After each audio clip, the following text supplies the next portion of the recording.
and Commerce, and co-chairs the Children's Healthcare Caucus. Congresswoman Castor and her husband live here in Tampa, where they raise their 2 children. Please join me in providing a warm welcome to Congresswoman Kathy Castor. Well, thank you, Jimmy. Good morning, everyone. What an honor it is to be here at St. Joseph's as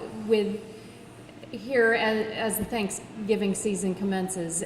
Every year we come together to highlight for parents the Trouble in Toyland report, to give them the tools necessary to keep their kids safe as they head out on their holiday shopping excursions.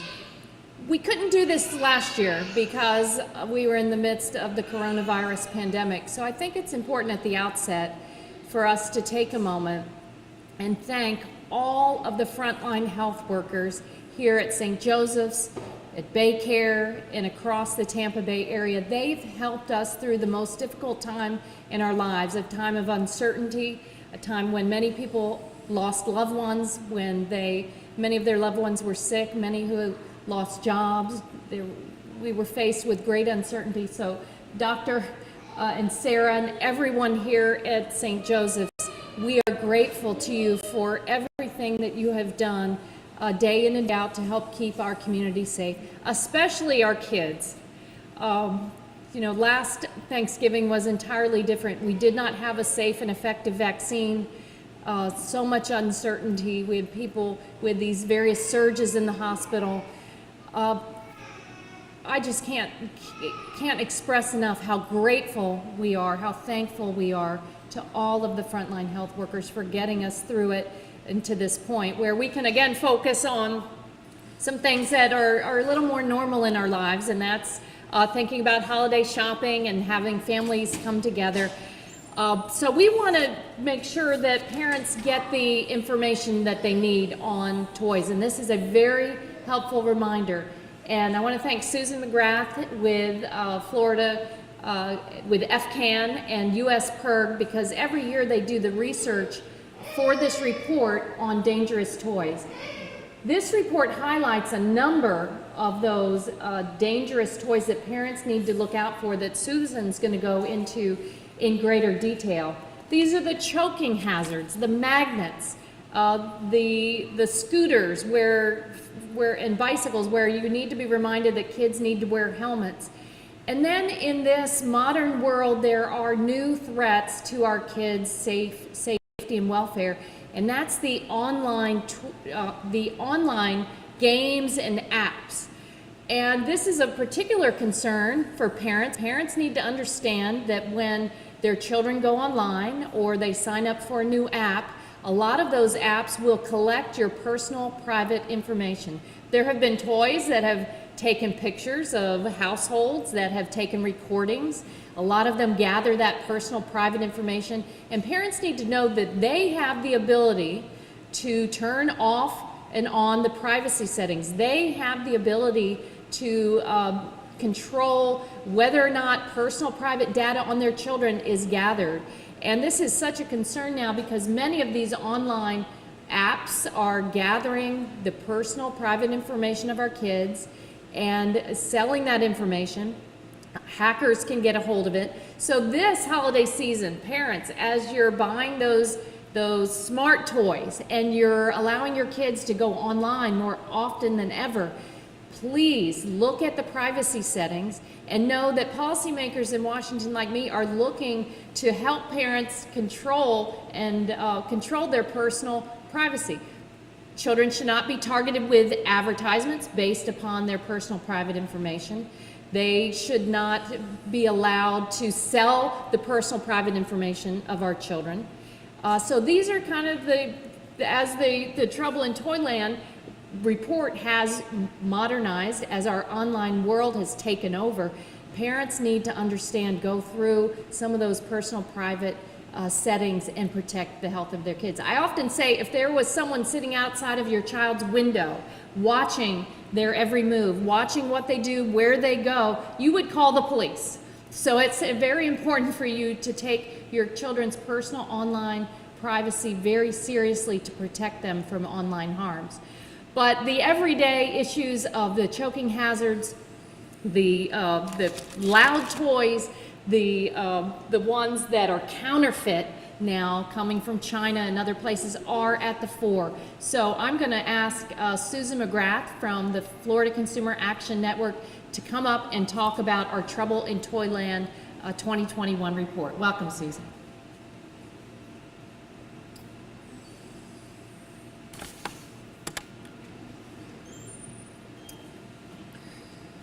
Thank you, Representative, and thank you to the hospital for your leading efforts to provide a safe and healthy environment for all of our children and young folks. We are happy to be able to provide the information for parents this year. This is our 36th annual Trouble in Toyland reports, being able to bring awareness about what's safe and what's not for our children during these holiday times. The Representative did a great job talking about some of the traditional concerns that are dangerous to our children, the magnets, helmets, the toys that are too loud and damage hearing. Last year we did see a lower reporting of incidents in our emergency rooms, but that's because our parents and kids were at home together, right? So now that we are slowly returning to more normal times and people are going out and returning to work and, you know, we have the ability to be vaccinated, we're seeing more of a recurrence. The biggest thing that we have not seen before that we're seeing this year is the tremendous amount of counterfeit toys and how dangerous those can be. So at the Florida Consumer Action Network Foundation, these are the recommendations we would like to see in Congress: that we pass the INFORM Act, the Integrity, Notification, and Fairness on Online Retail Marketplaces Act, introduced in March, would require online merchants to collect, verify, and disclose certain information from high-volume third-party sellers. The goal of this bill is to thwart sales of stolen, counterfeit, or dangerous consumer products, toys, and other kinds of merchandise. The CPSC should continue to research the health effects of phthalates and to strengthen current standards in accordance with the results. The CPSC should take strong enforcement actions to prevent high-powered magnets from continuing to be sold in the market. The CPSC should be using rulemaking process to strengthen product standards to prevent button and coin battery ingestion. Congress should pass RISA's law introduced in September, which would require child-resistant closures on consumer products that use such batteries. The CPSC should consider a more protective small parts test. Children under the age of 3 have died from toys that were bigger than the small parts test, and children over the age of 3 have died from toys considered safe for their age demographics. So thank you again to Congresswoman Castor and the hospital. We will now hear from Dr. Albanese.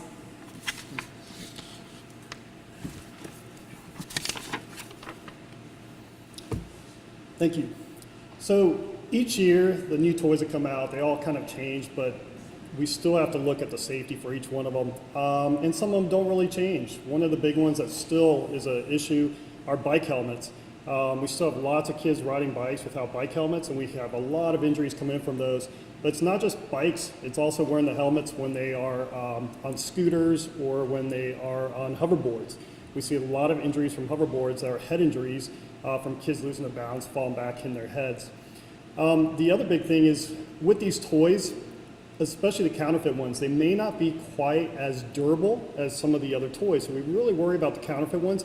And as a parent, you probably just need to sit there and play with the toy a little bit, make sure it's actually, doesn't break easily, it doesn't have small pieces that the child can swallow. And one of the ways to kind of figure out if they can swallow it is if you use the center of a toilet roll, like the cardboard plastic, if it fits in there, that means a child can swallow it. It's always amazing that kids can't swallow pills, but they can swallow pretty much any toy around kind of thing.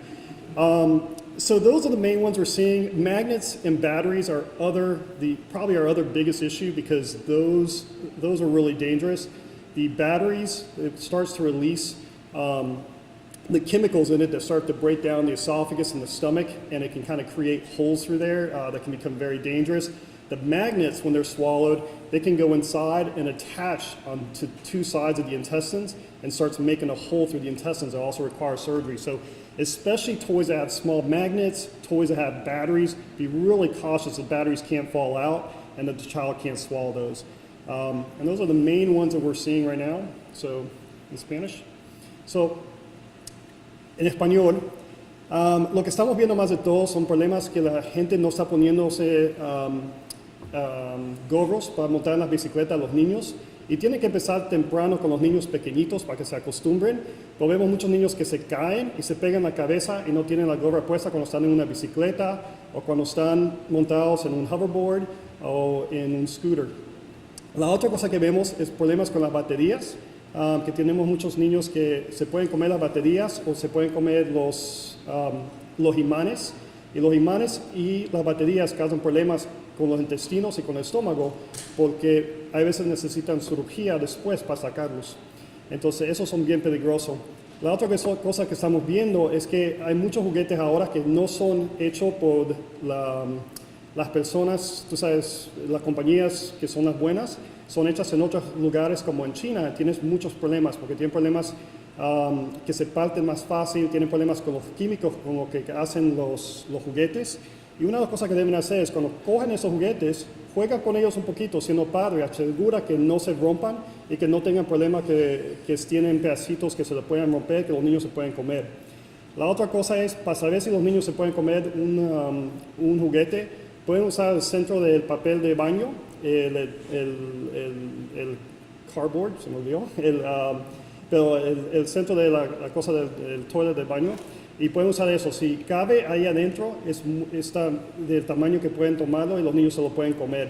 Entonces, eso es uno de los tamaños que nos preocupa. Los niños se pueden comer no pueden comer pastillas, pues se pueden comer los juguetes fácilmente, entonces hay que tener cuidado con eso.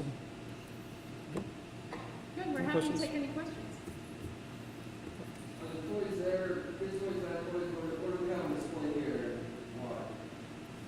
Well, I bet this is a loud toy, right? Parents, some of these toys these days are so loud, and parents need, think about the fire trucks with the loud sirens. Parents really need to be careful with extremely loud toys that can hurt the hearing, and then small parts. These ones are safer ones. Safer. So this one's smaller. These are highlighted as safer in the report. They're not, and one of the big issues now, I guess that's up here. One of the big issues now highlighted in the Trouble in Toyland report, counterfeit toys from China. And because, folks are really under stress right now with the cost of living, you might try to go a little bit cheaper on your toy. It looks a lot like a high quality toy, but you'll be shopping online, or maybe you're at some other fly-by-night store, and you might opt for that cheaper knockoff. Just be careful, parents, because that could have dangerous parts that can break off, those choking hazards that the doctor has highlighted, the loud noises, and then really being a good parent, going online to check the privacy settings. If you don't want to give up your child's personal private information and have those apps, online apps, track your child and gather their biometric data, their personal private info, don't do it. Okay, those are a few things. So these are some of the safer toys that we have on display today. And one of the things also is that, so when you're looking for the toys, like she mentioned, is looking at the price. If it's a lot cheaper, ask yourself why, and try to see where the seller is coming from and what other things they've sold. And then the other thing is look for misprints in the item. So if it's like misprinted, like mislabeled, not like proper, it may be that someone's trying to falsify it and just kind of didn't get all the advertisement properly. So that's one of the big things to look for also. Other questions? So if you were going out to buy some gifts for your kids, what would you recommend? Helmets? Helmets are always awesome because I think the biggest thing with helmets is that you have to start the kids early because if you wait till they're like older, they don't want to wear them anymore. But if you train them early and get them used to wearing them, that helps. And so sometimes getting fun, just kind of helmets aren't like the usual helmet, the ones that got maybe spikes or something, different. I think my kids always enjoyed those more. And so then it got them used to wearing helmets and just kind of continued on. And the other thing is you have to set limits to it, is that if they don't wear their helmet, they can't go on their bike. Or if they go out on their bike and you catch them without a helmet, they lose their bike for a certain period of time. So I think those are really important, is laying that law of the land kind of stuff. But bike helmets are great.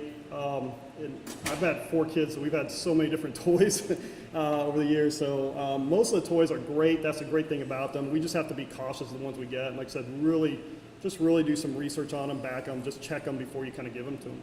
I love the bikes and helmets and other sporting equipment, because kids are online so often these days, and with the coronavirus pandemic, they've had to do so much schooling online, and it's time for people to get out of their pods and go out and be safe and enjoy the beautiful holiday season. So I love the sporting equipment, but that's where these bike helmets come in. All right. Any questions? You all have a wonderful Thanksgiving. Thank you.